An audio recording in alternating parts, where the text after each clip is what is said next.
I'd like to welcome everybody here this evening for this evening's lecture, the March lecture of the Carlow Historical and Archaeological Society.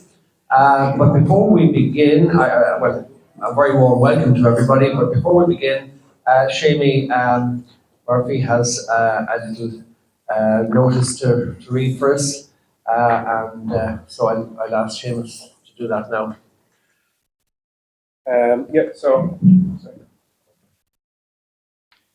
So I was just asked this afternoon by the Carlow Heritage Officer, Owen Sullivan, to just give a quick announcement about a Heritage Seminar Day that's taking place here in the Seven Oaks on the Saturday, the 13th of April. And it's going to be a whole series of talks by different community groups and individuals who would have received funding from the Carlow Heritage Office this year. So some of the topics that are covered include the Carlow Heritage Plan and the Historic Towns Plan for Carlow, Drummond Bog, the Carlow Pumps project that a lot of you might be aware of, Swift Surveys in Carlow, a Schools Memory project that was carried out in Rahana, Barnow's in Carlow, and then Ireland's Heritage Hero of 2023, Bridget Fox, is also going to be giving a presentation on Michael. So that's the 13th of April 2023 here in the Seven Oaks. Tickets will be available on Eventbrite either this week or later, early next week, and there'll be soup and sandwiches provided on the day. And just the provisional times are 9:40 to about 3:30, and then to include a walking tour of medieval Carlow. Thanks very much, Seamie. This evening's lecture is on the Workman's Club in Carlow, and we're very pleased to have Paul Curran giving it. Paul is Secretary of Carlow Historical and Archaeological Society, and well known to probably everybody here. He has given a number of lectures in the past.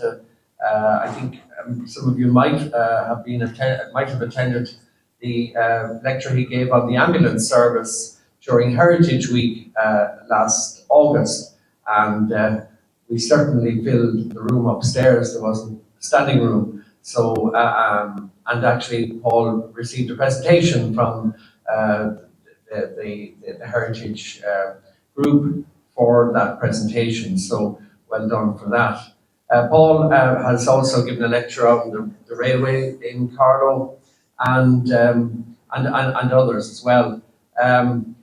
He has been, last year he just retired after giving 38 years service to the fire brigade here in Carlow, a wonderful service. So Paul, well done, 38 years is a magnificent contribution. And he works in the County Council in administration. So without further ado, I just give a warm welcome to Paul for tonight's lecture.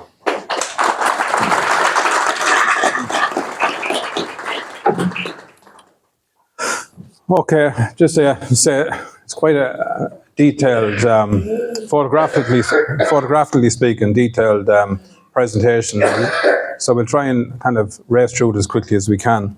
I don't want to hold you up any longer than need be.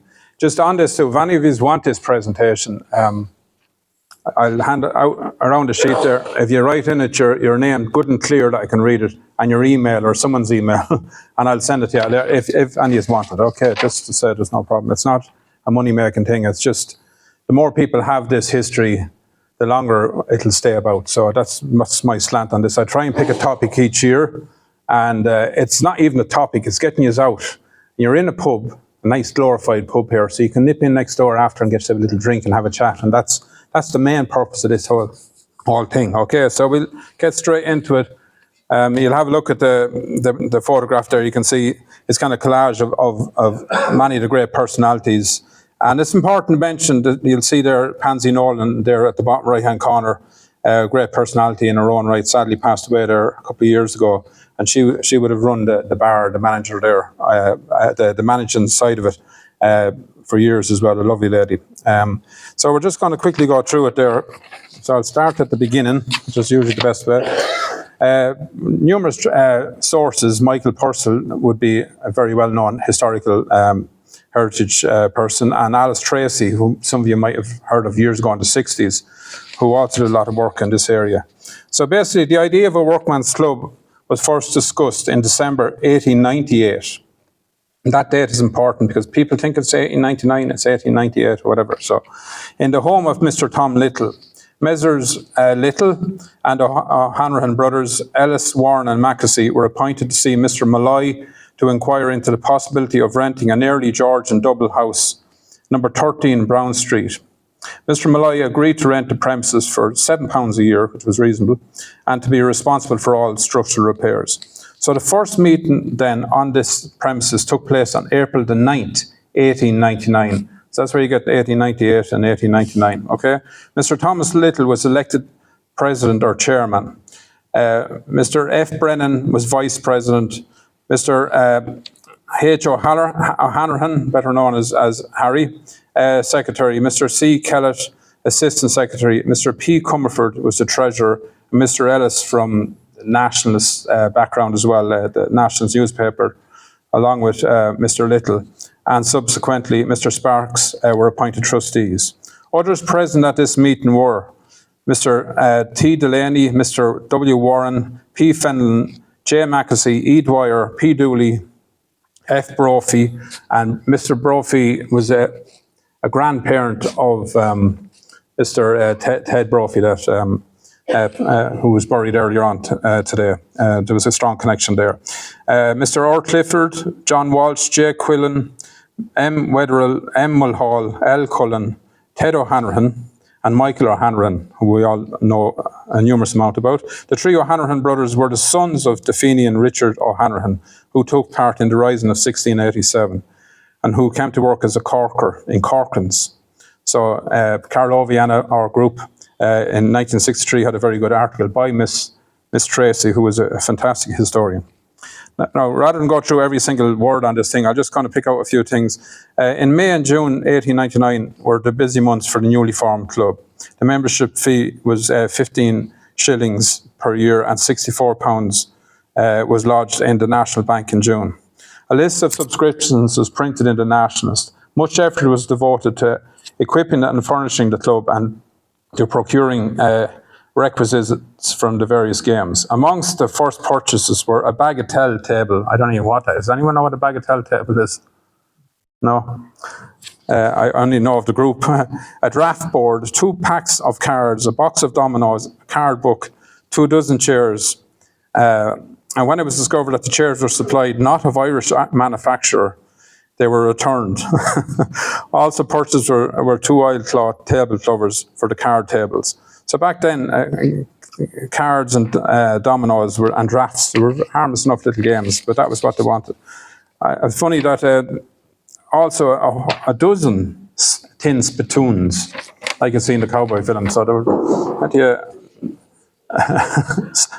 12 spittoons, that's fair going. A few months later, we find the club buying another 2 dozen spittoons, so they went down really well. A billiard table was bought for £68. And £45 of that was paid up front, and the balance in instalments. This was brought from Mr. Coughlin, Harcourt Street, who was also presented with a cue and a case for the club, his first tournament. So straight away, billiards, which later became snooker, played a huge part in the club, along with the games of cards and so on. So just to go down through it and not to race through everything here. Benny Coleman painted and papered the club free of charge. And you'll even see there Benny's grandson, Wally here, who recently retired, but still is available on the phone if you're stuck for a puncture repair, to be fair to him.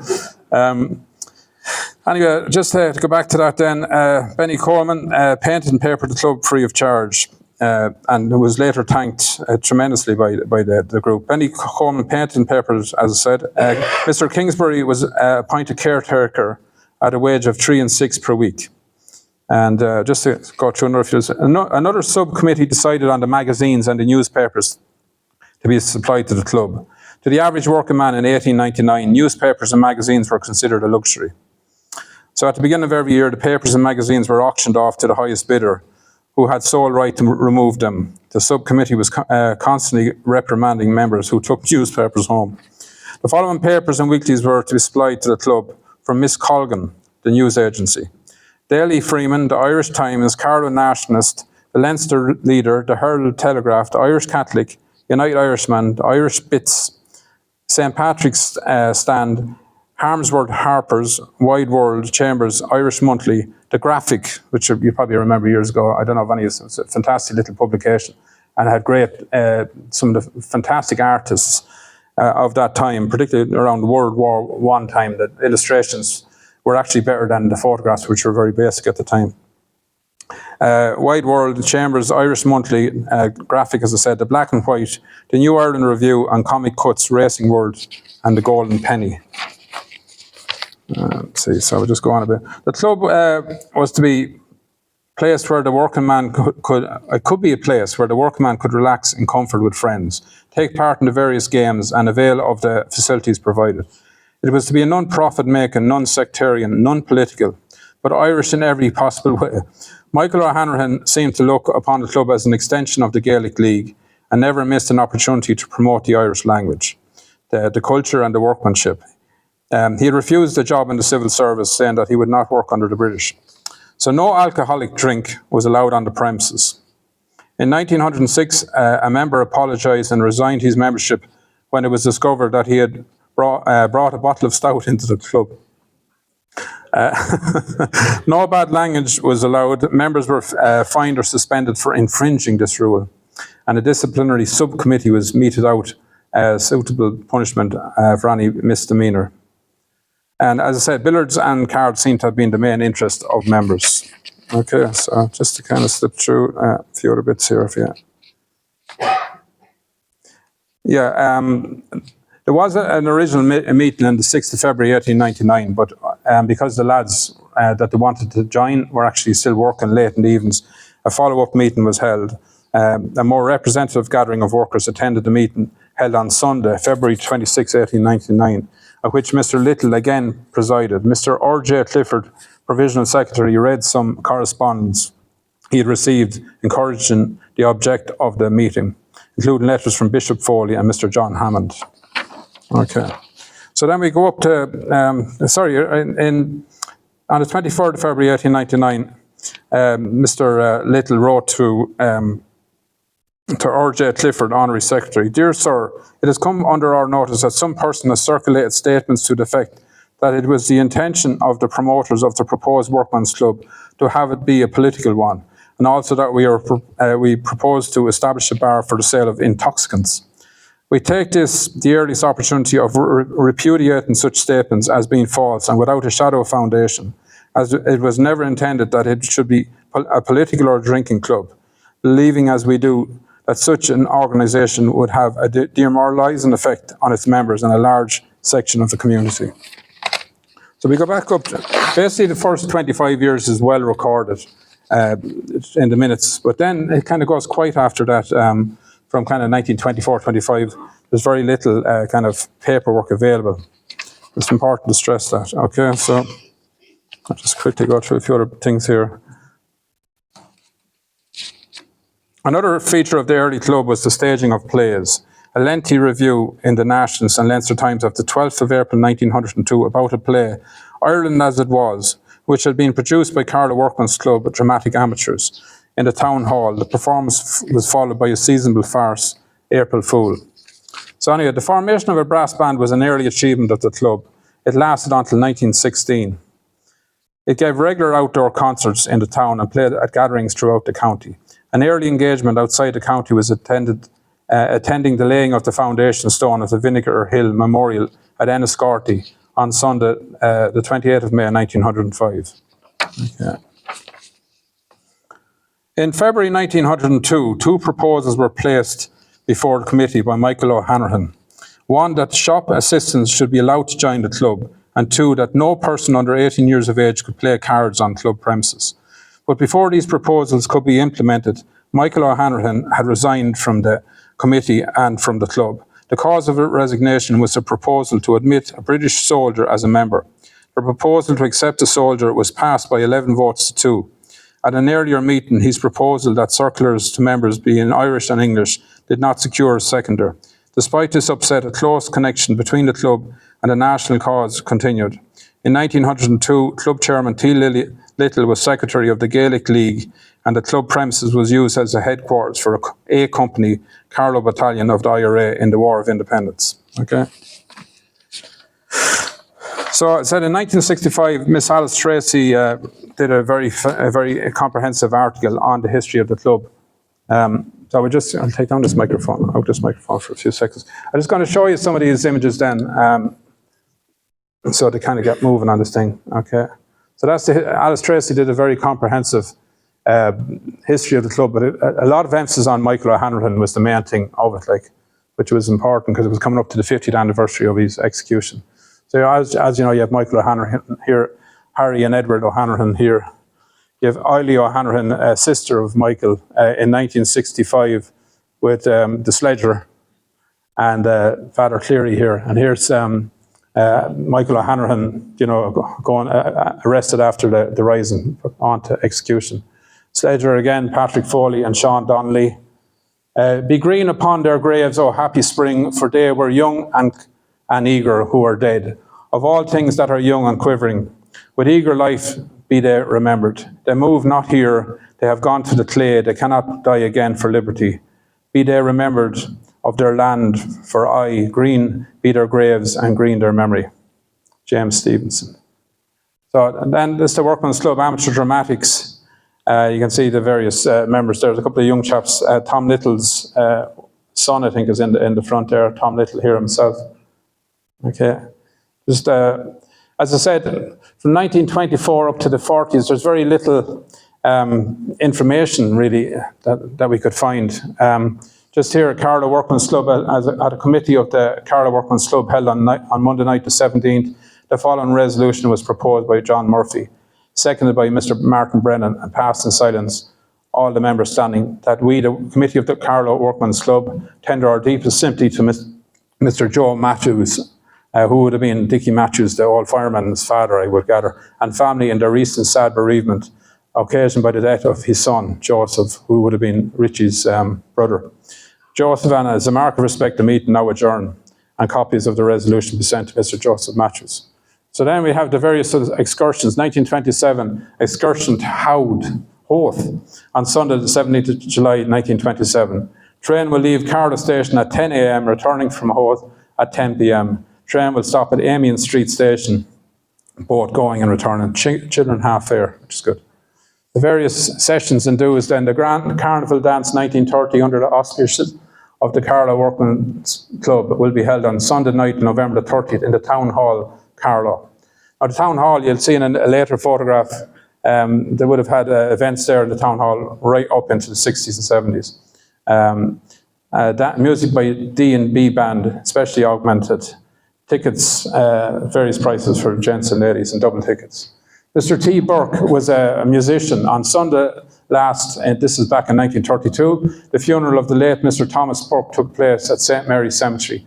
The Carlow town had preceded the hearse, playing Chopin's funeral march, and the funeral cortege was very large. The late Mr. Burke was an expert musician, being trained in the band of the 8th Battalion KRR Carlow Militia, of which his father was also a member. Deceased was also a splendid cornet player, and at the initiation of the present Carlow band trained it for some time. He was also a member of the Carlow Workman's Club brass band, and his old comrades in this and the militia band heard of his death were very sincere, with very sincere regret. 30 members of the local Workman's Club had a most enjoyable outing in Avoca on the 31st. Okay, this is 1932 of August. Of July.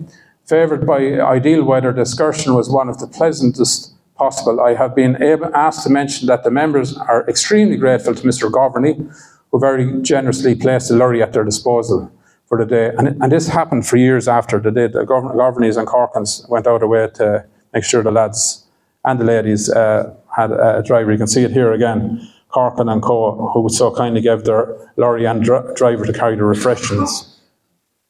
In 1936, the annual excursion under the auspices of the above club took place on Sunday to Avoca and Arklow.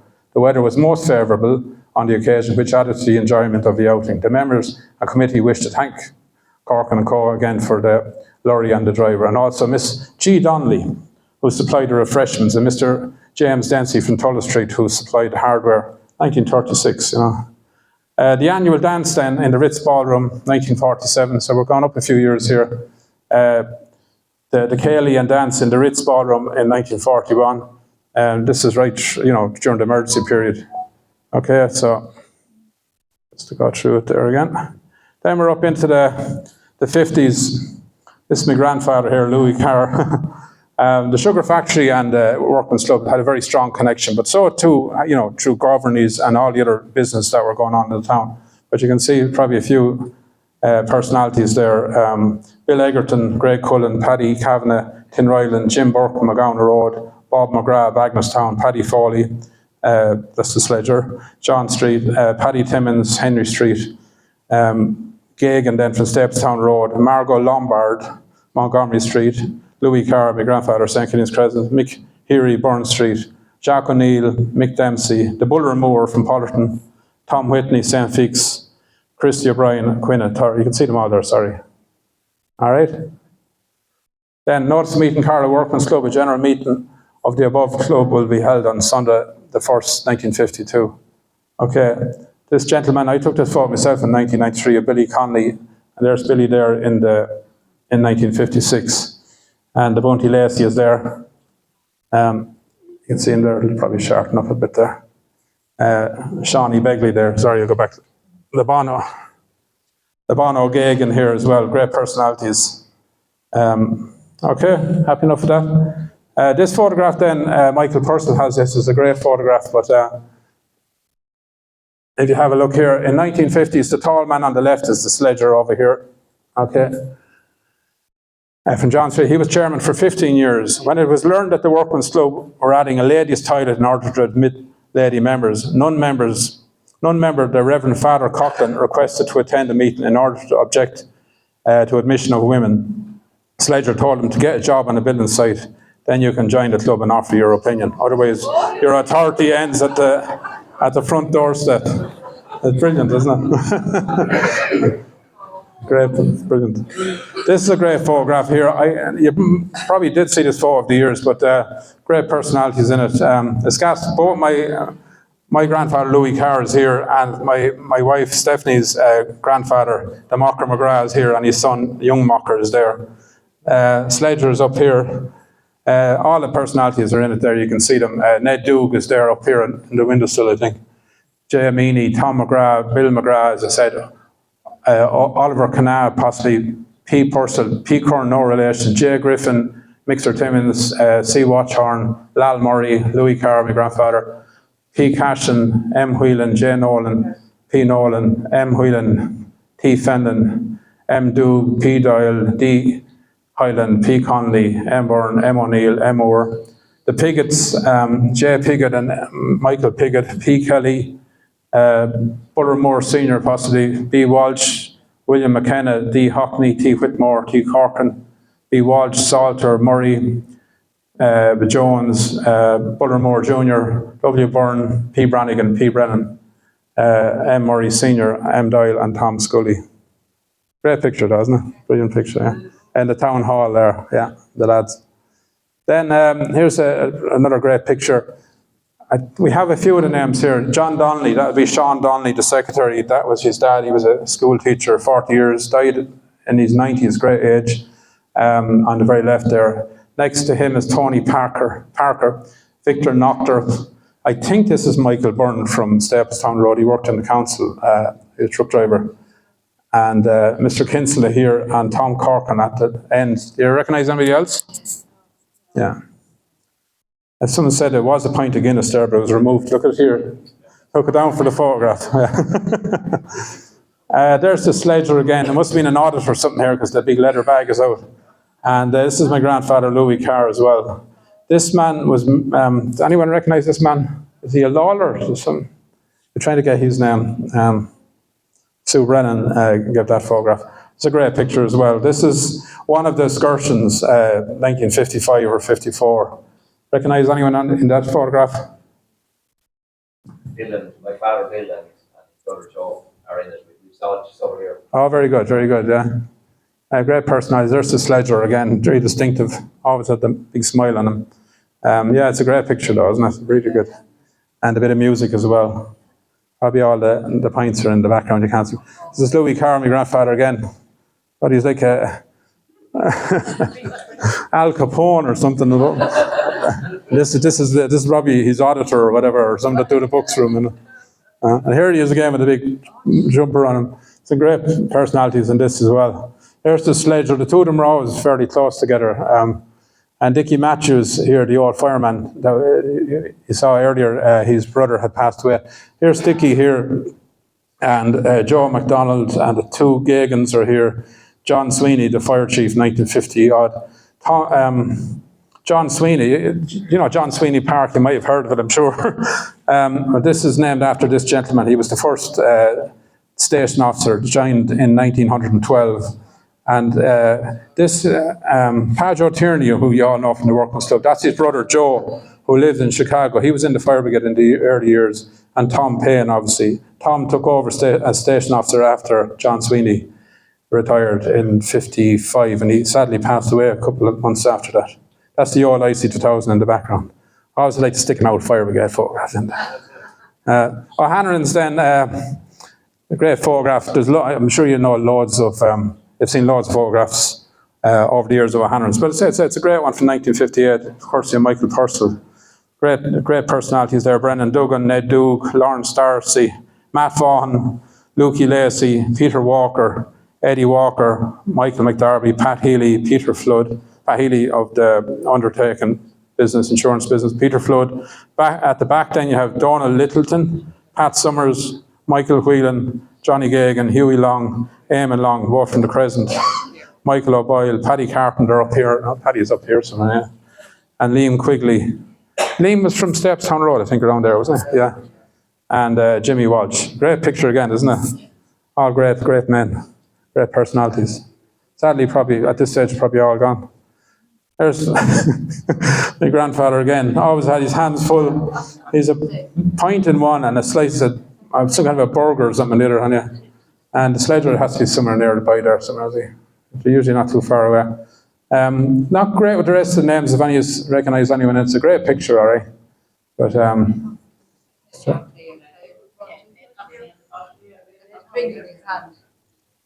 with the drink, yeah. It's a great pic, isn't it? Very good. As I said, this piece of paper, if I hand it around to you here, if you can get it, there's a pen. If any of you want that presentation, just write your name. So I'll leave it to there. If you write your name on it good and clear and your email or someone's email, I'll send it on to you if you'd want it, because it's worth keeping. Like Michael O'Hanrahan's sister then regularly throughout the 60s visited the Workman's Club. And you can see her there with various members. There's a couple of better images than that. Here's a very good one that was in the Workman's. Here she is here. And Dickie Matthews in the background as well. So Eilidh O'Hanrahan Riley unveiling the picture of her brother Michael. Also included is Tom O'Reilly, Martin Doog, Richie Matthews or Dickie Matthews, and Pat Foley. We don't have the name of the photographer. It might be Des Carroll's father, Des McDonough, because he would have taken photos around that time. And here we go again. 1965, guest of honour. It's funny that it was kind of a year before the 50th anniversary, but they got all the work done beforehand. 1965, guest of honour at ceremony, J. Corcoran, trustee, J. O'Reilly, Sean Donnelly, the secretary, very young Sean Donnelly there, Mrs. Eilidh O'Hanrahan O'Reilly, and Reverend Father O'Leary, and Des Gobney. Okay.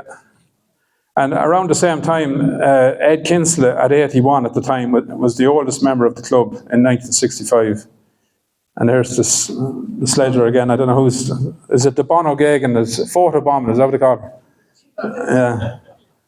At the Workman's Club, the annual dinner dance in the Crofton Hotel, Carlow, left to right, Teresa Nolan, Ali Donnelly, and Mr. and Mrs. John Donnelly. And here it's kind of handwriting. P. Foley, chairman, presenting... This is Eilidh O'Hanrahan O'Reilly with Watford Vals from the members of the committee. Okay. It's a great picture then from Eugene Curran. I saw Eugene here earlier. It's a brilliant photograph, isn't it? Left to right, Tom Kelly, Nicholas Kearns, Jim Burke, Jim Holden, Gerard Tobin, Joe Travers, Vince Nichol, Dick Carey, and Tommy Corkin. And this is the same gentleman again, but Paddy is in this picture. He must have took the early one. No, sorry, I think they have the name. Was it Jimmy Hoare, I think, was the photographer. Yeah, Jimmy Hoare. Ali and Sean Donnelly with Mr. and Mrs. Kearns. And back in 65, they were looking at, I know in the 20s as well, they were looking at contesting elections because they figured, you know, it's such a strong club, they should have their own representative in the county council. And they re-looked at it in the 1960s as well. We are in the terrible position with a few hundred members. We have to wait in the pubs or on the streets to speak to a councillor. If we had our own member of the council, we would not have to go begging councillors, said Chairman Mr. Paddy Foley at the Carlow Workmans Club annual meeting Tuesday night last. And here we have two photographs taken at the same time, but this one is good because it's captioned there. November 1965, standing left to right, J. Murray, J. Kinsley, J. Donnelly, that'd be John Donnelly obviously, Richie Matthews, Peter Lal Murray, Ger Tobin, Larry Ralph, very young Larry Ralph, Richie Lyons, seated as P. O'Neill, T. Corkin, S. Donnelly, Sean Donnelly, that'd be P. Foley, Pat Foley, P. Curran, Eddie Hockney, and E. McCurr, picked from the Workman's Club collection. And here's another picture, take the same time. Okay, I said they're a bit smilier there or something. So something funny was said between that photograph and that. Whatever. And then we have here Mr. and Mrs. Tom Shaw enjoying the Workman's Club dinner and social in the Crofton Hotel, Carlow, in 1965. It's a bit grainy, I know. Some of those photos they're just from the Nationals, but it's good because you have the names and so on. But we have originals as well. Pictured at the Carlow Workman's Club annual dinner in the Crofton, Messrs. J. Donnelly, John Fenlon is this gentleman here, Eddie Kinsley, Pat Foley, and Sean Donnelly. And you can see Mr. Fenlon there again. It's a much better picture.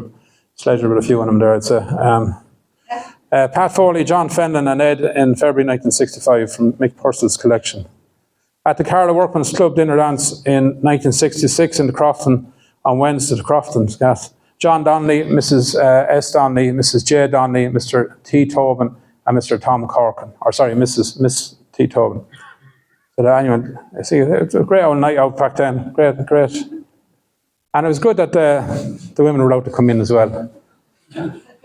And sure, poor old Eugene Dooley, the great personality as well. He had the little, do you remember you had the little butcher shop? You could actually get fed because you went to Mrs. Kelly's and you got an emerald sweet.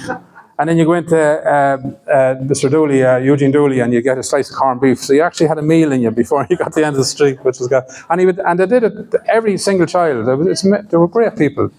Huge loss to the community. Anyway, this is when he started up his little business there with his brother Eamon Dooley, wearing up a bacon slicer in Eugene's shop. This is a great photo now. It's a little bit blurry, but 1966, Sledger in the front there. You recognise anyone in that? The children there. It might be Mr. Culleton there, possibly. A great picture, isn't it? With the castle in the background and all. 1966. I'm not sure who the photographer was then. It could have been Cunningham, but it could have been Mr. McDonough as well. This is one of the ones that's talking about the town hall. And it's definitely, you have Jim Holden there and Tom O'Neill, sorry. Go back a bit. Even though it's a bit blurry anyway, so the father Cleary and Sean there. Do you recognise any of the ladies? Very fashionable. That is the town hall. And Jim Holden here then, who won the Boulevard Cup, a talent competition in the Workman's Club in 1967. He always had this little bit of a fringe hanging, hadn't he? This then is another singing pubs winner, 1969. Back P. Curran, Jim Holden again, with a bit of fringe.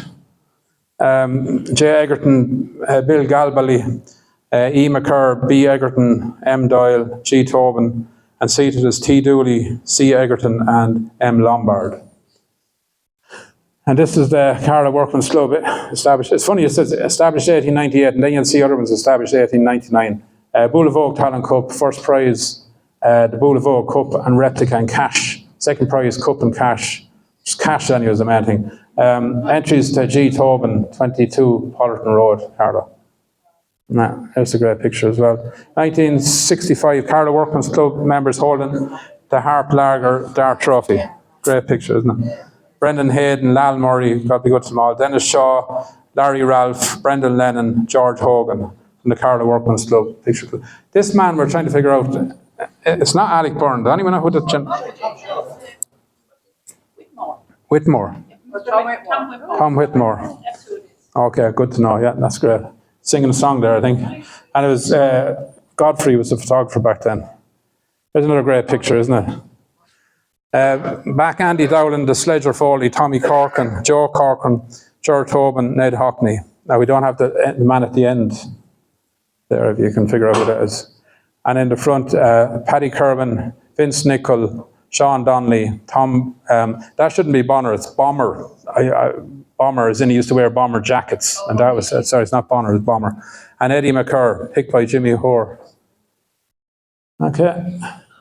That just a few words here. Nationals 1979. George Tobin, chairman of Carlow Workman's Club, welcomed members and friends to the club's 7th annual dinner and social in the Crofton Hotel on Friday. In his speech, Mr. Tobin addressed the 280 patrons present. He paid tribute to absent members, especially his predecessor, the late Patrick Foley, the Sledger, and said that the Workman's Club was a credit to the community and the envy of everyone. The powerhouse in the club is the staff, said Secretary Sean Donnelly. They, he said, worked diligently and unsparingly in the club's cause. Mr. Donnelly traced the club's growth and achievements from 1965 with particular attention to the extensions built and a new extension presently on the design board. He said that the club was the best of its kind in the country, and through the zeal and enthusiasm and unity of its members will remain at the top. After the speeches, trophies and spot prizes were presented, and most notably being the Andy Ahern Dart Tournament Cup won by Mr. John Murphy. Miss Mary Dillon was winner of the Boule of Vogue singing competition, and Mr. Jim Burke was called upon to make the presentation of a token of service to ex-staff member Mrs. Thomas Nolan. I said that's a great picture. I'd love to have the cigars and the little cup there as well. So here's a couple of ads then from Michael Purcell. The rules of the Carlow Workman's Club. You can see here established 1899. Barney Keane, John Street and Centaur Street, Carlow. Dear sirs, I wish to apply for membership of the club in 1969. And you have St. Killian's Terrace. Where is that? St. Killian's Crescent? I never heard of it as St. Killian's Terrace. A letter there. Okay, I'm quite willing to go security for Mr. James Brown, who is seeking the position of barman in your club to the amount of £10. I know him to be a trustworthy man, and I have no fear that he will discharge his duties honestly. And that's from Pádraig McDermott. The first annual dinner dance, 1965, and you can put your autograph there. This photograph, this is Lal Murray, obviously. This is, I think, Mr. Kinsley, would it? Yeah. Do you know the other two gentlemen, no? That's Mr. Clement. This man? No, the man beside. Oh, yeah. That one, the man used to work on the county council. Yeah, that's very good. So it is probably a county council staff then. Oh, very good. Yeah. Very good. Hope someone's taking a note of that because I want to scribble that to my notes. And here's a couple of signatures, Mick Purcell's own, Brian O'Neill. It's just the back of one of the menus or whatever. Members card in 1963. You had a savings fund. You see it's 1898 there. It's gas. The 5th annual dinner and social. Crofton Hotel for the Workman's Club annual dinner dance were Harry and Elsie Brophy with Sheila and Charlie Hockney. Just to race through these here. Here's Eugene and Claire Dooley again. Here you have the very Reverend Thomas Brophy, admin for Carlow, receives a cheque for £200 towards the building fund of the new church at St. Joseph's. The worker from Mr. Sean Donnelly on behalf of the Workman's Club. So they did a lot of work, did a lot of events for local charities. This is a great picture here as well. Here you have Mr. Ralph here and Lal Murray and Jimmy Brennan up at the back there. Just go through them. Ned Hockney, Howard Dunn, Larry Ralph, Captain, Lal Murray. At the back you have Joe Lawler, Michael Dowling, Michael Condren and Jimmy Hutton. On Hegarty's team were the other crowd, Michael and Jim Dorn, Pat Furlong and Michael Dowling, Brian Burrows and Shammy Holmes. But this is the Workman's Club team. Again, a great picture. Who's in this here? Angela and Andy Dowling with Sis and Jim Burke at the Carlow Workman's Club in the Crofton Hotel. Any of those names ring bells. Isn't that great? Yeah. Retiring Carlow secondary teacher, Mr. John Donnelly, centre front here. Now, there is a better photograph than that with Miss S. Donnelly, Mrs. Donnelly, his son, Sean, and his wife, back row members. Wife would be Ali, obviously, CBS teaching staff. The picture of the Workman's Club then, Mr. Donnelly again, Mr. and Mrs. Donnelly. Here's Sean here. Guinness representative Howard Dunn-Wright presents the Guinness tankard to Sean Donnelly, the member of the year at the Workman's Club in 1973. Captain John Hines here, officer commanding D Company 10th Battalion FCA, presents a plaque to the Workman's Club Carlow at a function in the club on Thursday, February the 22nd in 1973. John Hines, Tom Kelly, Sean Donnelly. And then we're getting into the darts area here. Joe Coakley, Joe Lawler, Robert Parker, Martin Function, Eamon Brennan, Mr. Gagan and Larry Ralph. I don't have Mr. Gagan's first name. Star anyway, wasn't he? The Star. The Star, great name. This is it's a bit grainy, but it's the Workman's Club Carlow darts team and officials who defeated the Border Inn Palatine, keeping down by 3-2 in the Harp Lager County Carlow Championship final in the Workman's Club on Friday. Larry Ralph, again, Tom Ryan, Michael Culleton, Eamon Brennan, Ned Hockney, Joe O'Neill, Joe Coakley, Dick Frost, representing the Guinness, good crowd, Noah Williams and Robert Parker. And then these photographs, every year around, whatever it is, April or so, they'd have kind of around the town, and it's a great way to see some of the photos. They're a bit grainy, but you can see Claire and William Egerton, Annie and Eddie O'Neill in the Workman's Club. Most of these photographs would have been taken by the McDonoughs, either Des or Carol, the son. The Oakland Hotel, Carlow, for the Workman's Club dinner was Imelda Doyle, Burr Kennedy, God be good to him, Kathleen Pender, John Hayden, May and Willie Carey. All great Carlow personalities.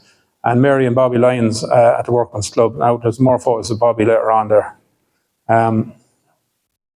This lady, anybody help me with this picture? I know that's Sean, obviously. And this lady is singing a few songs here. Emer had these photographs. Emer would be... Pretty sure that's my man. Singing there under right clearing. Oh, very good, yeah. I say Emer Kelly would be daughter of Sean there, and Ali. And this lady, no, 1978. Pensions Party 1980, presentation to D. Hogan. Left to right, Ned Hockney, Ed O'Neill, that's the Breezer, Dennis Breezer Hogan, T. Kelly, Tom Corcoran, and Sean Donnelly, photo by Carl McDonough. Okay. The saying about Breezer, he was back there during the War of Independence. Eamon Brennan was telling me that he was down near Kilkenny, and the Black and Tans were raiding all the pubs and running off with the Guinness, the stout, and drinking it then. So the lads decided to get them. So they waited till they were good and drunk, and they ambushed them and got their drink back, and God knows, probably popped a few of them as well. The Black and Tans in 1920. This is a great photograph. This is the same photograph here. It's just that Carl McDonough just explained, brilliant photographer, December 19th, 1980. If there's a photograph that you want an original copy of, all you do is quote the date of the picture.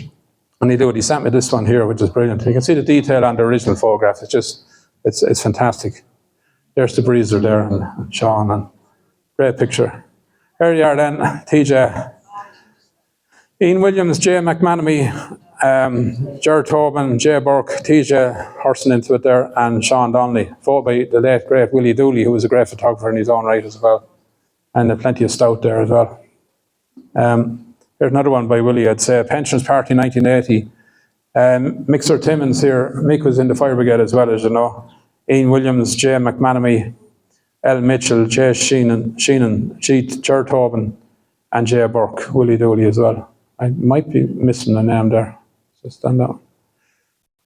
So then in 1980, the various historical societies would call to the Workman's Club. And there'll be good presentations there.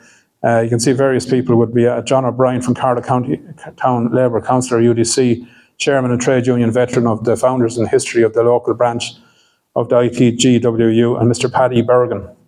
See, Paddy's son, Emmett, passed away too. God be good to him, yeah. Former urban and county councillor and union official of the history of labour and the trade union movement in Carlow. Mr. Liam Gall, Chairman of Carlow Trades Council, which hosted the visit, formally welcomed the society to town. And the late great Mr. Cecil Whelan, UDC, proposed a vote of thanks and was also obviously later chairman of the club. Tom Kelly, who was chairman at the time, outlined the history of the club since its establishment in 1898.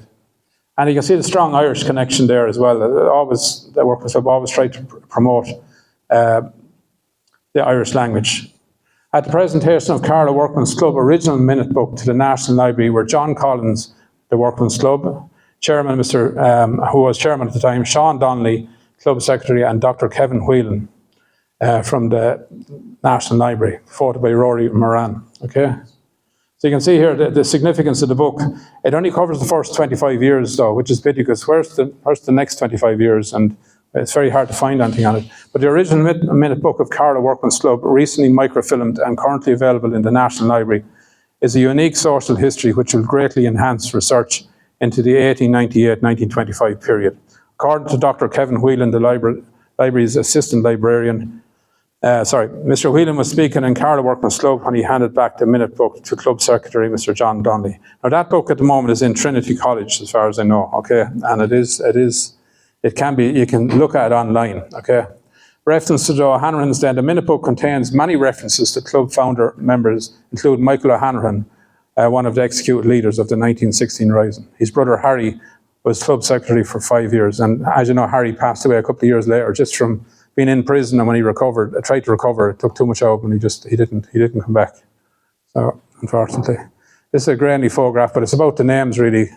Reverend John Finkelton, God be good to him as well, admin Carlow, pictured with a number of Carlow pensioners at the annual pensioners party in the Workman's Club. All great personalities, Martin Doyle, Joe Redmond, Dinny Hogan again, Mr. Father Finkelton, Tom Kelly, the club chairman at the time, former UDC councillor John O'Brien, Patsy Kavanagh, Eddie Murphy, and Timmy Linden, great personality as well. There is another photo of him. This then is the article about John Donnelly when he passed away at the age of 90. He asked would the members of the club bring his coffin from Montgomery Street up to the church, which it did, in fairness to him, which is a great achievement itself. There's all the lads then. A great picture as well. So you can see loads of people there. Mr. Timmins, Bobby here, Mr. Healy, the Lord Mayor, God be good to him, Mr. Devereux, Patsy Culleton. You can help me with some of these here. I have all the names wrote down. Eugene here as well, Mr. Hayes and Tom Beattie at the back there, but you probably know all the... I think Willie Dooley took that picture as well. It's a great photograph, isn't it? And Mr. Denis here that worked in the railway. Yeah, great picture, isn't it? 1983, I think that was. So then, ever hear of the Greenie Nowlan, great snooker player? Is he here now? Like Purcell and that hockey fella, what's his name? Great write up here about Greenie, who had tremendous talent. Just, I don't know why, he achieved a fair bit in fairness, but would have been great to see if he got support to go further. But the Workman's Club were great in fairness, and gave him as much help as they could. Here's Greenie there with Cecil Whelan, who was at this stage was the chairman, and you have Michael Purcell here with Greenie as well. Just racing through these here because I don't want to hold this up too long. How are we doing it? This is Mr. Little then, that his two sons, the unveiling of Mr. Little's portrait, because for some reason he wasn't up on the wall. Like the Hanrahans, and rightly so, had a lot of credit and all that, but in fairness, Tom Little was the man at the very beginning, and important that he was acknowledged. So it was a very good write-up about him at the time in 1984, and you can see, I have the better photograph here. Isn't that a fantastic photo by Carl McDonough as well? And you can see them all here. So the caption here anyway is, a framed portrait of Thomas Little was presented by the Nationals and Leinster Times to the Workman's Club last week. Pictured were left to right Tom Tom Little, the son. Ken Brawl, who's alive and well, thankfully, who was president of the Printers Union at the time. Lazarian Little, another son, and Cecil Whelan. And you can see them there. It's a fantastic picture. That beat the quality of the good camera. So then, here we have the late great Bobby Lyons, who sudden death at his home at St. Killian's Crescent in 1985.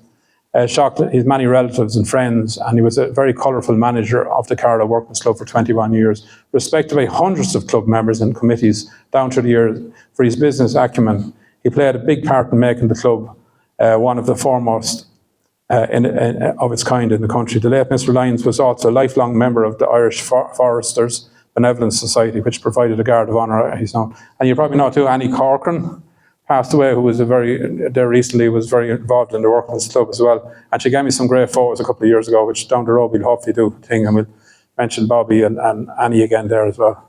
This is another great photo. I have an original here, but you have the names. Tom McLaughlin, 40 years service. Jim Shaw, 30 years service. The great Dan O'Moore, 42 years service. And Jimmy Dunn, 40 years service. Retiring from Carlow Sugar Factory. Were presented with clocks by the workmates at a function in the Workman's Club. And there's the pictures, and the brilliant. Great photograph as well, the clocks. Why they give a clock to someone when they're retiring and they can sit down and look at the time going by is heartbreaking. Give them a set of golf clubs or a ticket to somewhere nice in Miami or somewhere. Officers and committee members in 1986, back left to right, T. Cork and P.J. Tierney, T. Kelly, Eddie Lawler, J. Dunn, J. Murphy and J. Kinsella. Seated, Sean Donnelly, Miley O'Neill, J. Collins, J. Cuddy and Ed Hockney. It's just the connection with the printing industry. Then you can see they had a very strong connection with the Workman's Club as well. And William Ellis, 36 years service, and Jimmy Reddy, they were all, Liam Bergen and Paddy Horn, they were all members of the Workman's Club as well. Another photo by Willie Dooley, 1986, left Dan O'Moore again here, Mr. Hogan here, Jim Hogan from the Crescent. J. Monks, Steve Ladney, Frank O'Brien, E. Hockney, Tommy Corkin, H. Byrne, E. Williams, J. Rappel, M. Brophy, D. Hockney, J. Finn, T. Ellard and M. Doyle. Another one here, Sir Ladney there again. Great colour in his face there, plenty of whiskey. Mick has a good few there as well, I can see. J. Murphy, M. Kelly, H. Shields, M. Callan, J. Burke, J. O'Brien, Mick Timmins, Timmy Linden, and you see that picture there, yeah? Happy enough? Just trying to get through these here. Mr. Monks, here he is here, the great John Monks. The death has occurred at St. Anne's Hospital. Mr. John Monks of 10 Granby Row, Carlow, who for many years was an active member and officer of Carlow Workman's Club. Mr. Monks died on September 14th and was a member of the club for 40 years, and during that time acted as treasurer on 3 occasions. Age 68, he joined the army when aged 16, but 6 years later joined the sugar company, from which he retired as supervisor in 1965. A staunch supporter of the O Hanrahans. There you go. And left to right, Sean Prendergast, Lal Murray, Tom Kelly, Jimmy Kinsley. Seated behind him is Joe Corcoran, Mr. Burke, Patsy Kavanagh, Desi Foley, and Tom O'Neill and Richard Donovan. Cigarettes there. Keep them going. There's Mr. Hogan and Mr. Murray there, great personalities. It's another great picture here.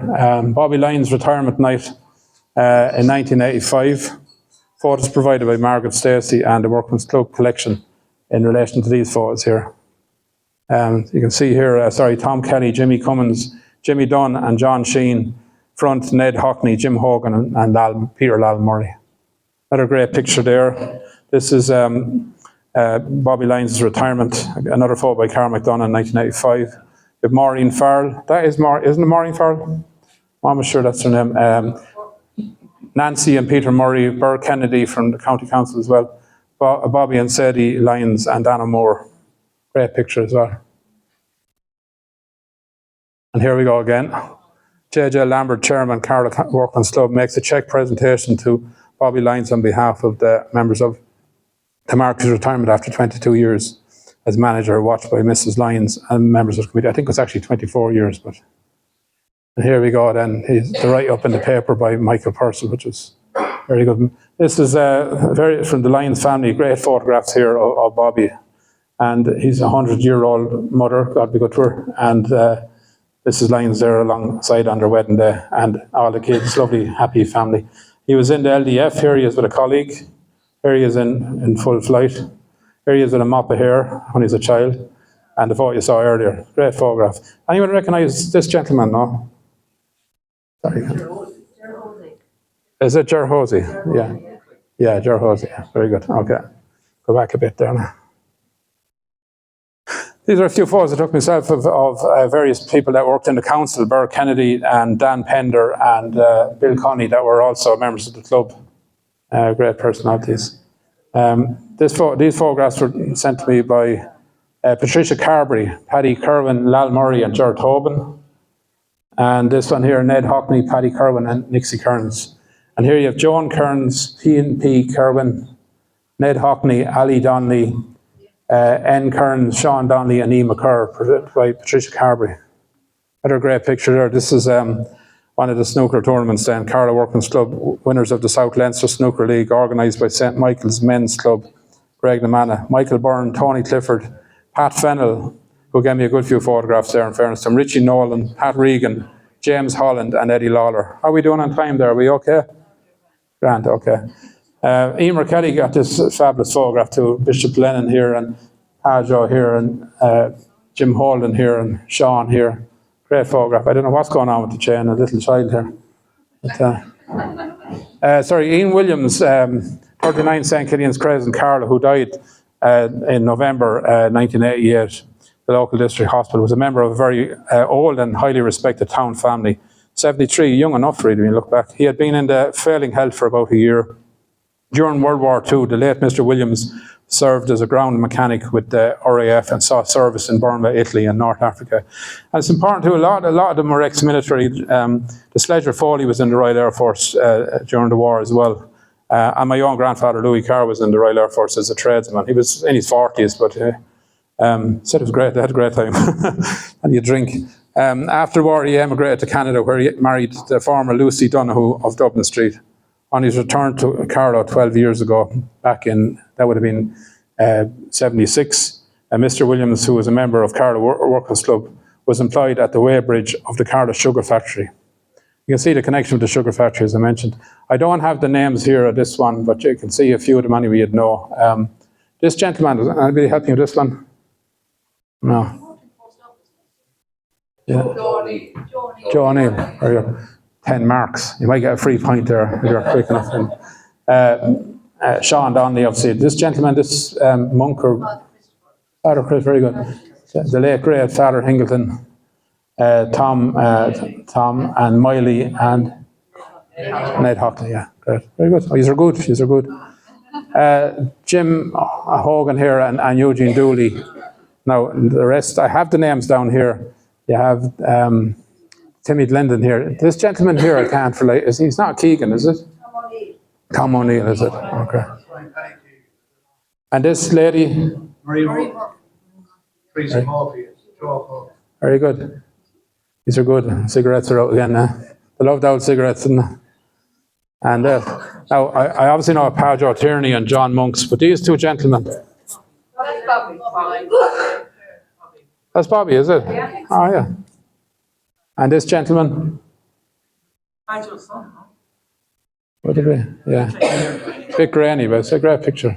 The rules of the Workman's Club, established in 1999. The lovely Pansy Nolan. I remember she was very good to me even when I was a young fellow. I was very good friends with her son Anthony. We went to school, we hung her out together for years, and she, you know, always opened the house, and whatever was in the house, they'd give it to you. They'd nearly give it the shirt off your back. A lovely lady, absolutely lovely lady, huge loss. Pansy returned from Carlow Workman's Club after 20 years service, received various presentations at a function last Friday night. Picture Jimmy Dunn, committee chairman on the left, Pascal Travers, Pat Regan, planting a kiss, watched at the back by Paddy Keegan, who made a presentation on behalf of the members. Poor old Paddy at the back there, got to go to him, and Sean Donnelly. Another great picture here, probably Willie Dooley, great personalities. Jay Gibney, the Guinness rep, Mick Kelly, T. McCarthy, Jay Timmins, P. McCarthy, Jim Holden, B. Kinsella, J. Trodden, S. Cuddy, and M. Whelan from, and the front is J. Dunn, J. Cuddy, and J. Collins. Great picture of them. Here we have the same Mr. Monks again, and Jim Holden here. Mick Freeman, great character. He worked in the council as well. Well, he turned up, as he said himself. Mr. Devereux, Bob Ingram here, Mr. Timmins. That Mr. Gagan from New York State. You know, all the lovely daughters, the lovely long hair, you know, Helen and all the girls, lovely, great heads of hair, manes of hair. And then 1986 All-Ireland Smithic Start Championship. Left to right, Pat O'Regan, Sean Donnelly, Jim Murphy, Joe Corkin, Eddie Lawler, Tom Corkin, John Collins, Frank Bulger, Mick Ryan, Liam O'Neill, Packy Comfort. Mick Ryan is still on the committee, I think, today. I think he's a trustee today.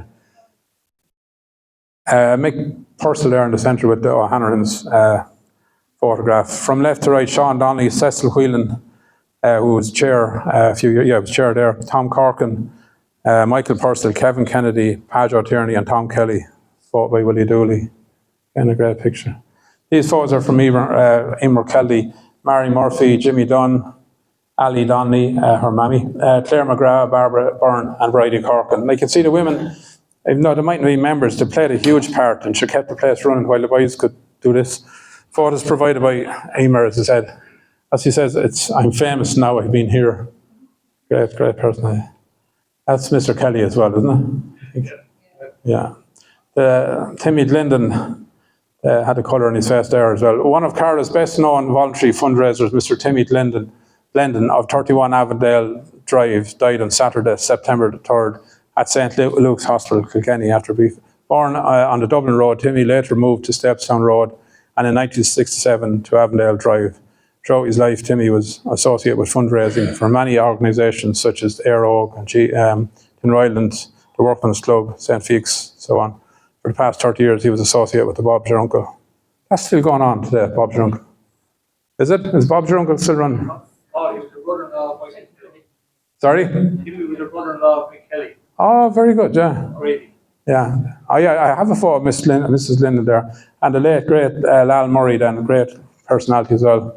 A native of Athy, County Kildare, he worked in the family plumbing contracting business before moving to Cardiff 47 years ago. For the next 20 years, he ran his own contracting business from his premises in Bourne Street and later joined the staff of Carlow County Council.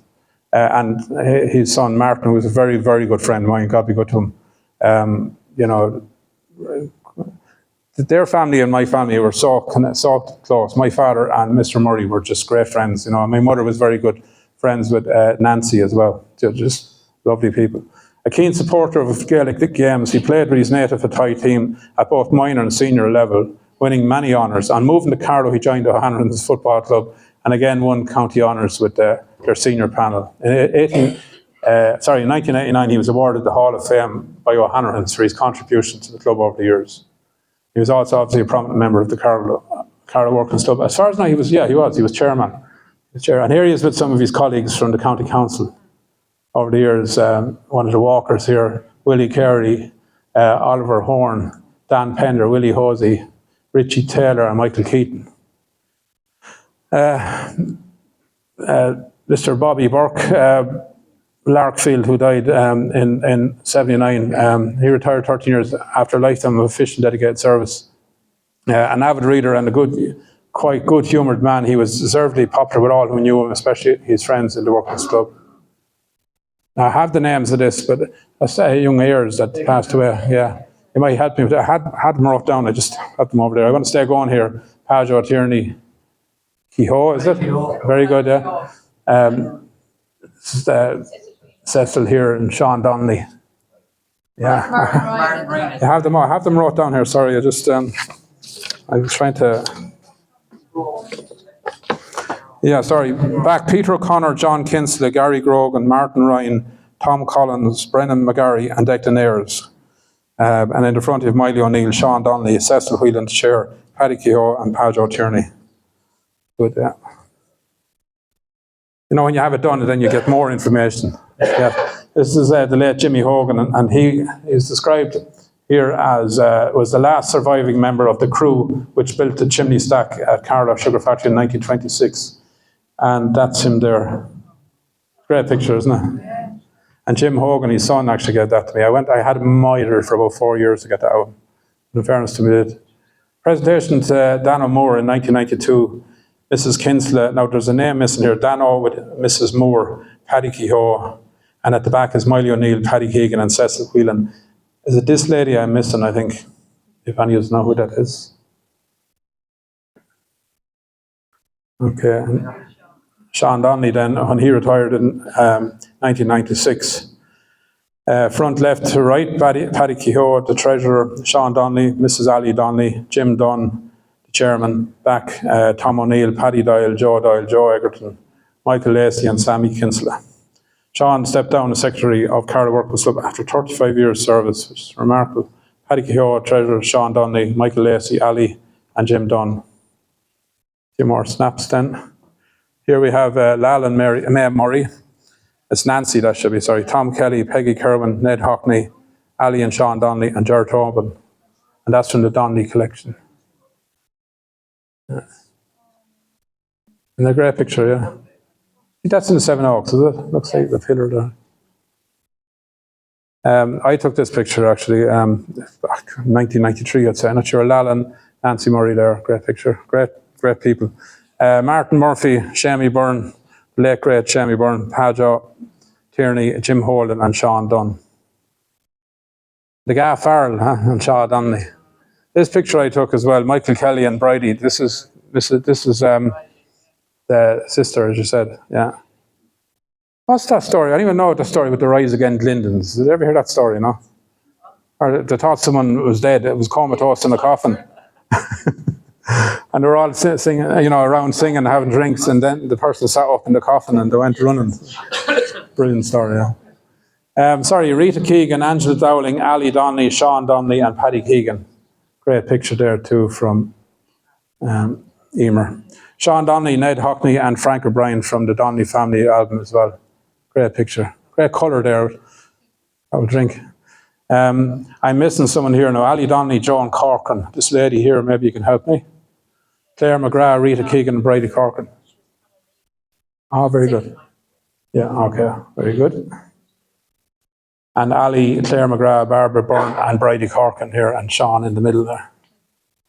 And here, coming up then to 1998, the President visited for the 100th anniversary. A great photograph here, and all the personalities in it here. I'm just trying to keep track of time. This is my own mother with my two kids and the President. That was I was taking photographs for Carlow's own, I think, at the time, and I took a few snaps. There's the late great Padge. I took this picture myself. Very content there with the pint in front of him. Great personality as well. You could write a book about this man. He's just amazing, the stories he had. He first played tenor horn in the LDF band, which performed at selected venues in the area. In the mid to late 1940s, PJ was occasional saxophonist for the Stardust Dance band founded by the late Joe O'Neill and Attai. He remembered we would go travel to places such as Galway, coming back the same night. I would arrive home in Carlow at 8 a.m. in time to report into work in the sugar factory. It's great what they would do to keep food on the table back then, in fairness. And they were great people. And both obviously, the wives are remarkable, there's no doubt about that. Here's another, it's a bit grainy, but you have in 2000, coming up the years, Joe Egerton, Johnny Timmins, Mick Lawler, Leo Farrell, Tommy Lyons, poor old Tommy passed away a couple of years ago too, Catherine Kelly, Joe Doyle, Patter Birmingham, Paddy Doyle, Shamie, and Mary Doyle. And Catherine's here tonight. A great picture too of Patter Birmingham and Paddy Keegan and Paddy Doyle. Big courtesy of the Workman's Club. Great picture of that. And the late great Shamie Byrne, great personality altogether. And Sean Prendergast, fixed by Emer Kelly. Mr. Larry Ralph, great man, a gifted craftsman. Larry displayed his wonderful talents with his hands by crafting a Celtic cross consisting of 60,000 matchsticks. This work was featured on the Nationals a good few years ago. The Celtic cross was placed in front of the altar during his funeral mass for all to appreciate. Great personality as well, lovely people. And then I just put this in, that there's some connection with the Workman's Club. I think there was an exhibition in the Workman's Club where the photograph went missing. But it's a photo at Corcoran's Mineral Water and Governor's Boot Factory, workers on a day out in 1904. But it says a few of the members of the club in that. It's a great picture. Then we're coming up then to the Blues. There's a strong connection with the Blues. This is Walter and his late dad, Luke Lacey. The Blues AGM would often be held in the Workman's Club. In 1984, held its meeting there recently and elected the following president: Jimmy Doyle, vice presidents J.J. Lambert, Tom Mulhall. And J.J. Lambert was involved in the Workmans as well. So Tom Mulhall and Martin Doug, who also was. So there's a very strong connection with the football. This picture of Martin Tossie Hennessy, Dennis Breezer Hogan and Luke Dumps Lacey in reflective pose. Great pictures, huh? And then, as you probably know today, the late Teddy Brophy. It would be wrong not to mention him, a great man. Very strong connection with the Blues. And it was also former president of the Historical Society, which is we're representing here tonight as well. And some great personalities too over the years. Mark Carpenter presented certs of appreciation to members of the team from the late 1960s. Donald Littleton, Huey Long, Pat Summers, Teddy Brophy, Peter Flood, Patrick Condren, Walter Lacey, accepting on behalf of his father Luke, and Declan McGill accepting on behalf of Martin Duke. All great personalities. And then we have the late great Jerry Quinlan as well. A native of Bestfield, Athy. Jerry was son of the late John Pym Quinlan, who was on the Carlow Leinster SFC final winning team of 1944, and Lily Quinlan. Jerry married Mary Moore, and is heavily involved in both the sugar factory, the union, and obviously the Workman's Club. Another great personality. And then we're coming up to the first few years of this millennium. The personalities then: Marion O'Mara, Caroline French, Eddie Nolan, Adrian Gates, Jimmy Murphy, Shamie Byrne, and Mary Murphy. Front row: Joe Doyle, Freddie Murphy, Pater Birmingham, Catherine Horn, and Mick Ryan. This was in 2006 at the 90th anniversary of the 1916 Rising. And then in 2017, they kind of revamped the club. And these are the people that would have been involved in it then. Katrina Brennan, Dowling, Maeve O'Connor, Marion O'Mara, who is still the chair as far as I know, Caroline Timmins. And then the late great Cecil Whelan too, very important to mention him. As said here, Dad always liked to help the community and was still delivering meals and wheels until just before he entered hospital. Former chair, he was involved in so many associations and clubs, but he loved the Workman's Club as well, and he was chair a few years. The late great Billy Hutton, you might have seen earlier Jimmy Hutton, that Sally Bowden were gone now, great snooker players and darts players as well. So he was a first cousin of my father's as well. And, all good people. We're just finished here now. There was an interview done, I think, in 2007 where some of the members of the club at the time were interviewed, and it's available to download for, I think it's a tenner.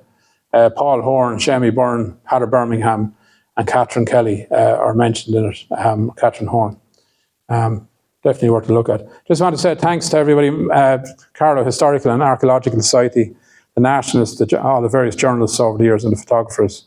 Charlie Keegan, who's wrote so many articles over the years, the fantastic photographer Carl McDonough, the late Willie Dooley, Mick Purcell, local historian, great knowledge, George Shaw, he's Batman, I suppose is the best way to describe him.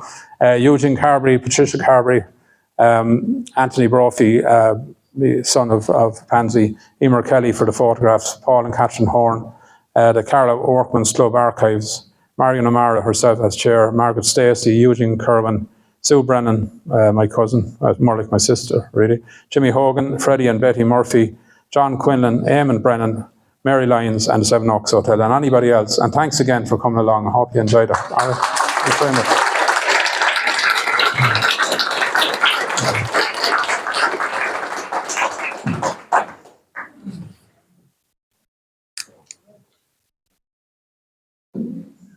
Thank you very much, Paul. I'm sure Paul will take a few questions. We're probably running a little bit over time, so if we have any questions, we'll pass them on to Paul. I love it. Thank you very much. This wonderful display that you got will be going up on the website. so it can be downloaded from the website. Monsignor Brendan. There's a point of information. He mentioned about the stuff being used for gated classes.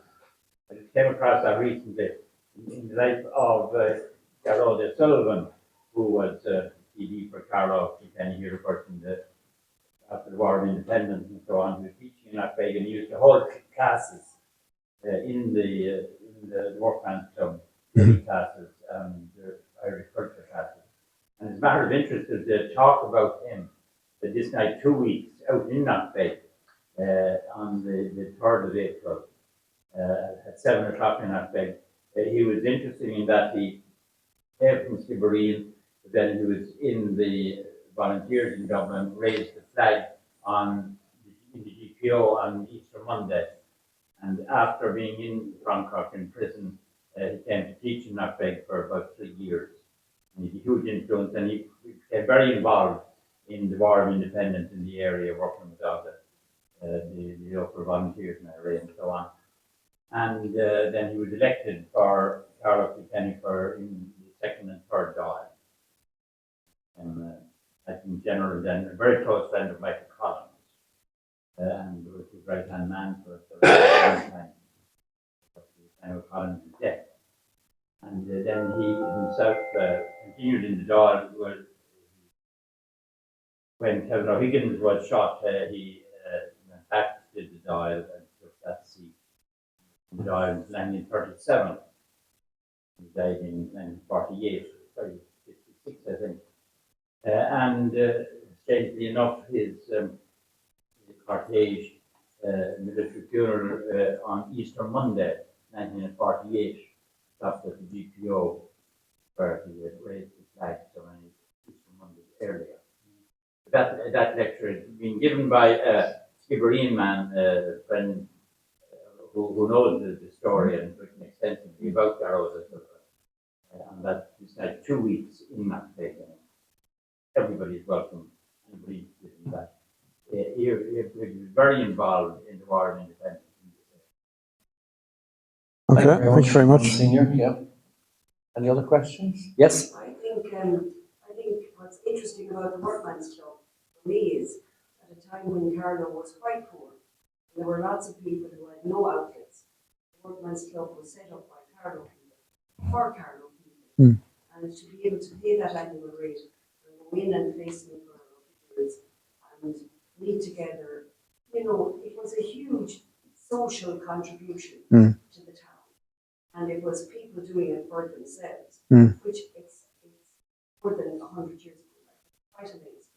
It was really forward thinking, and to think that all the unions went together, quite a bit in preparation because the unions are the ordinary people went together. It's really an amazing thing. And tonight is really awesome. Thank you very much. Yeah. Thank you very much. Thank you. Jim? You mentioned that the original rules of the club forbade alcohol. Judging by some of the latest photographs, that rule at what stage? It's actually quite, I think it was 1928 or 9, because there's a court hearing about it where they brought it up, and it's around 1929 they actually opened up a little bit that you could have a couple of drinks once you signed the book or whatever. But yeah, they got well used to it as the years went on, all right, in fairness. As you mentioned, it's 120 odd years. Like it's to cover all that in an hour is nothing to do with it being an achievement. It's just that for as much as you put in, there's as much left out. I'm more into the people. I always was. Even when I did the trains, it was about the people that worked on the trains. When I did the ambulance service, it was about the paramedics and the nurses that help people. With the background, and that's what's really important, and that's why I'm more. Tremendous personalities. They're all, many of them from County Carlow, and sadly many of them gone, but it's important to recall them even for an hour. And when you're finished here, I'm not trying to promote Seven Oaks by any means, but nip in and get a cup of coffee or a drink or something and have a chat. And if there's anything you want, just let me know. I sent out, you can contact us through the society, and we. No mention of the roof coming off. Sorry? No mention of the roof coming off in the late 50s. Is that in? The roof, yeah, in the late 60s, yeah. No, it's not mentioned there, but it happened all right. It was numerous repairs done in the 60s, that's right, yeah. Yeah, there was, yeah, I think because it was three floors originally, and then it was actually Mick Purcell's uncle or father that did the work and took off one off the top floor, that's right, yeah, in 65 or 66, yeah. Yeah, it was around the same time as Ms Tracey did that presentation, because in the more expansive article, it's on it there. When you're finished, if you come up, I'll show it to you. It's there. I have it there. It's just, yeah, it's just to cover it all in an hour. It's hard going, but I'm glad you came in, and I'm glad you enjoyed it. And if there's anything you want after, please let me know. Just give me an email, and I'll send on the whole presentation to you if you want. And if there's anybody that's not mentioned and you think they should, please let us know and we'll put that in. The long-term effect would be to archive it and put it into the, Louise Kennedy's archive in the County Council and the library, so it'll be there for future reference as well. All right? Any other questions? Well, if not, I'll ask Shamie to propose a vote of thanks to Paul.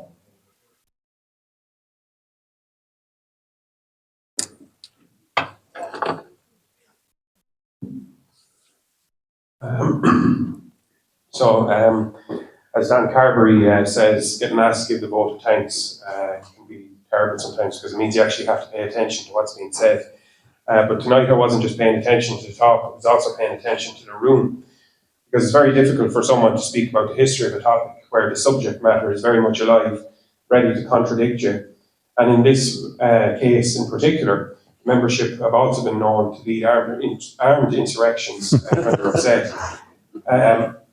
It's also rare as well to get colour photographs in history presentations, so that was a nice treat as well. But Paul, as you'll all be aware, is a fantastic historian of Carlow's social history and Carlow's contemporary history. And that's been demonstrated not only tonight, but also in his many previous lectures on Carlow's various institutions and organisations. And we saw it in particular tonight, the many nods of approval, the many laughs we had, the many conversations, the confirmations, the interactions, and probably the feelings of nostalgia for many of you, as Paul recounted a who's who of Carlow, as well as the club's events over the decades. You were all very sober as well and well behaved, just as Michael Godfrey would have appreciated. So Paul also doesn't do things by half, because not only do we get a fantastic illustrated lecture tonight, based on gathering hundreds of newspapers, clipping them together, putting them together in a presentation, gathering photographs from people all over Carlow, and taking his own photographs, compiling it all. But he's also got a series of photographs here and a membership list on your left, which you should all check out if you haven't done so already.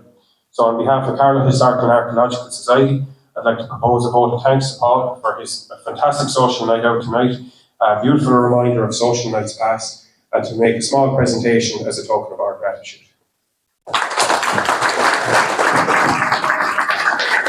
And thanks very much. Thanks. Thanks very much.